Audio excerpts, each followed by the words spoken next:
how did Ultravox form? Because this was at the same time as Visage.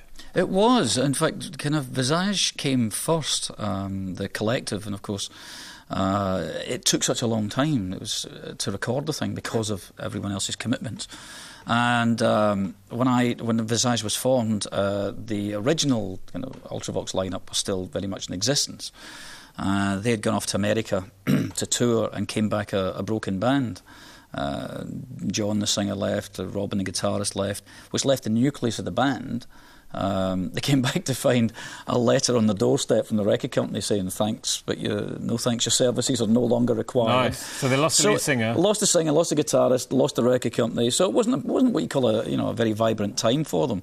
And I think it was Rusty Egan who had suggested to Billy that I was the perfect replacement for this. The rich kids were well and truly gone. I was wanting to get in the studio and produce more. I wanted to write and produce more and be more of a creative in that sense. And lo and behold, we all got together and decided this would be a good idea. Got into a rehearsal studio, scraped whatever money we had together to get into a CD rehearsal studio in London. And it was the most creative, exciting, vibrant thing I'd ever done in my life. The noise we made was just phenomenal. It was this combination of classic rock instrumentation and electronics. This hybrid was just amazing, And in the first 3 weeks or whatever I'd been there, we ended up writing most of the Vienna album, which is just incredible. I mean, I'd never done anything like that before. Did you write in the studio? Did you write it all together? We wrote all together in a rehearsal room situation, with all the equipment. And because the equipment was so much part of what the song was, it was a creative tool. And we used it like that. So we didn't walk in with finished songs and say, OK, you play this and I'll play that, and we've got a song. We created the entire thing. So and Vienna, was that a product of the process of Ultravox getting into a room together and seeing what came out? It's a prime example. In fact, it's probably the classic example of 4 people putting in equally important input. Vienna wouldn't be Vienna without that drum beat and those, syndrum sounds. It wouldn't be Vienna without the heartbeat bass synth, the or Billy's piano, ba-da-da-da-da-da, or the viola solo, or the soaring vocals. It just doesn't work. So it's not one person driving us. It was very much 4 people as a unified group, all contributing the same amount to come up with something that I don't think you could have written Vienna at home and walked in and thought, well, I know that this is the bit where we get the viola out and then we'll speed up the drum part and we'll do this big... It just doesn't work. I don't see how you can get that. You can only get that by cutting out the jigsaw pieces and gluing it all together and come up with a very strange picture. Who are you inspired by? The only person I can think of that might have been doing slightly similar things, well, 2 people, maybe Brian Eno and David Bowie. Mm. Did they come into the picture? Oh, absolutely, no doubt. Roxy Music, with Brian Eno, again, there's certain moments in your life where you hear a piece of music on the radio or whatever, and it just transforms your life. It's just so radically different from anything else that's going on at the time. Virginia Plain was very much a bit of that, even as far back as Space Oddity with David Bowie. So all of those things, you mix that together with what Bowie was doing with Low and Heroes, what we were listening to coming out of Germany with Kraftwerk and Neu and La Dusseldorf and Can and all of that stuff. You mix all of that together and put a lot of Britishness into it. And out comes Ultravox. Out comes this whole different thing. It's also a big chunk of British music has had its roots in America. Ultravox seemed to have its roots in Europe.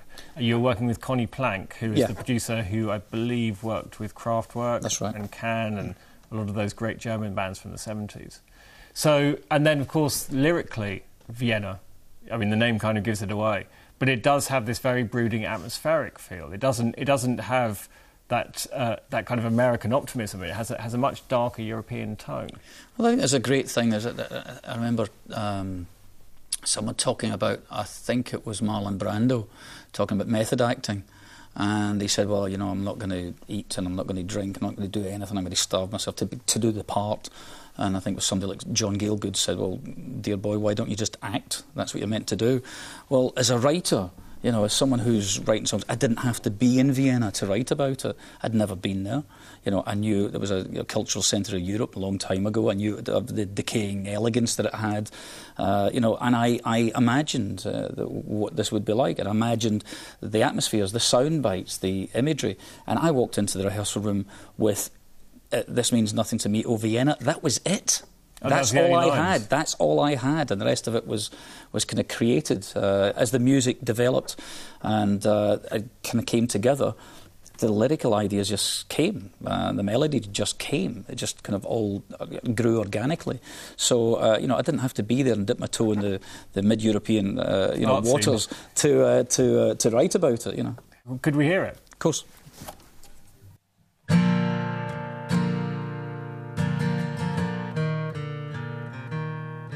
We walked in the cold air,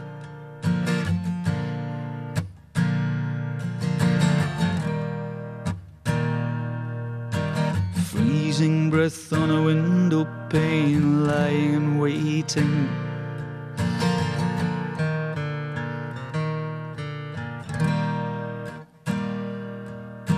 A man in the dark in a picture frame, so mystic and soulful.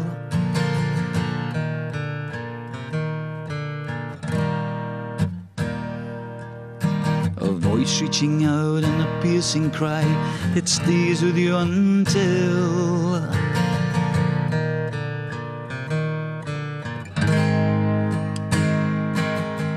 the feeling is gone, only you and I. It means nothing to me. This means nothing to me.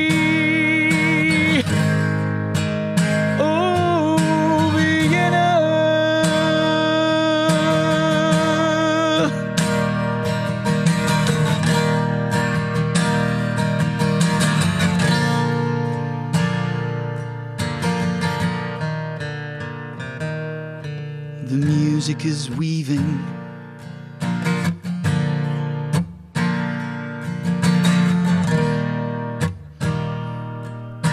haunting notes, pizzicato strains, the rhythm is calling.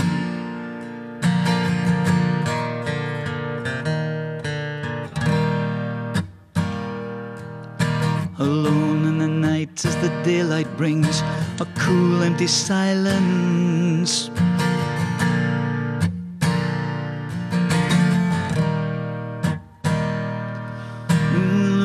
Of your hand in the cold grey sky, it fades to the distance.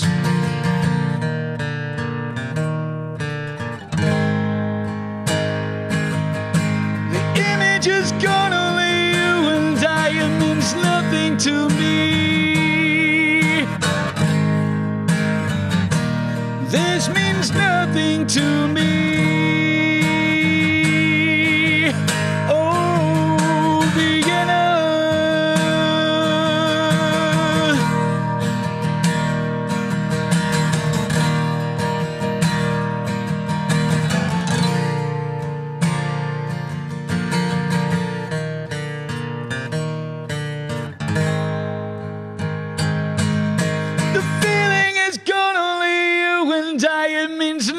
To me,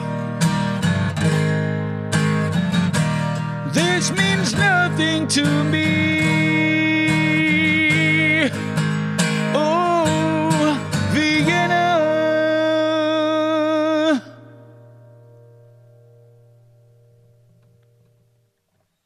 That was wonderful. Thank you.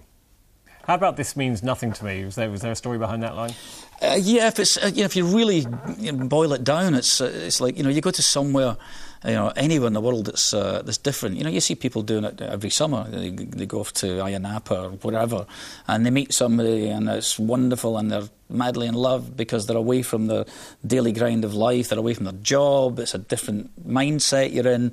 Everything's fabulous, and you vow this will continue, and then you get back to your boring, grey, miserable job in wet old England, and it's all changed, and you desire that moment that you had, just that short period of time.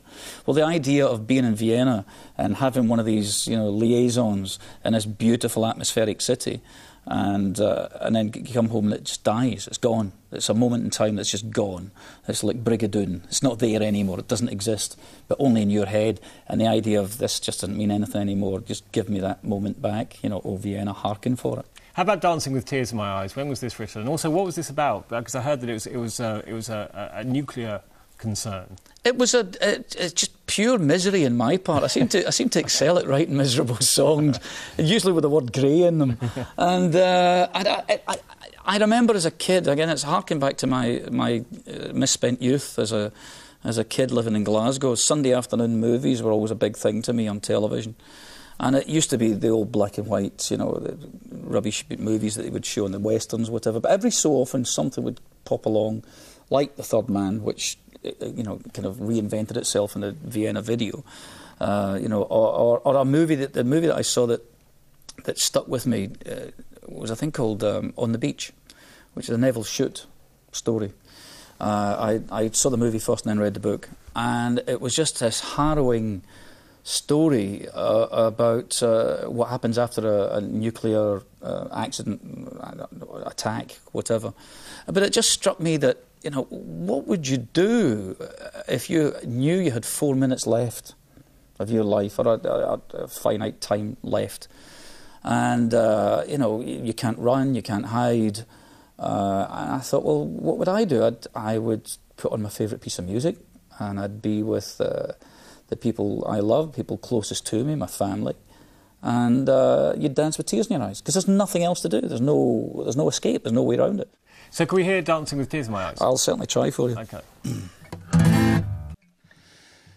Dancing with tears in my eyes, weeping for the memory of a life gone by. Dancing with tears in my eyes, living out the memory of the love that died.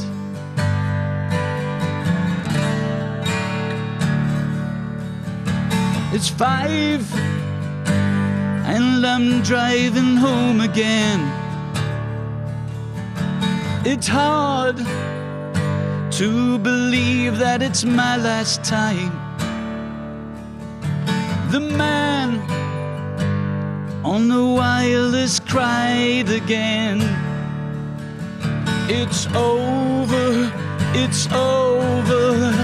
Dancing with tears in my eyes, weeping for the memory of a love that died.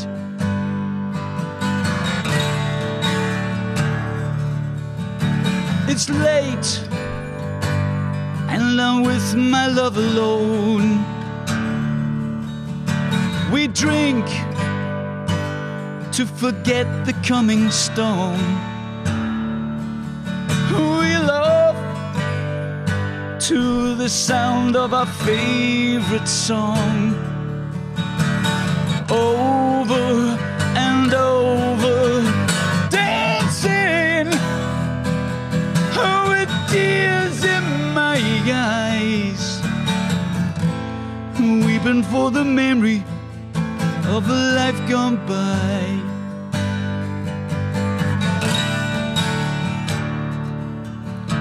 It's time, and we're in each other's arms. It's time, but I don't think we really care.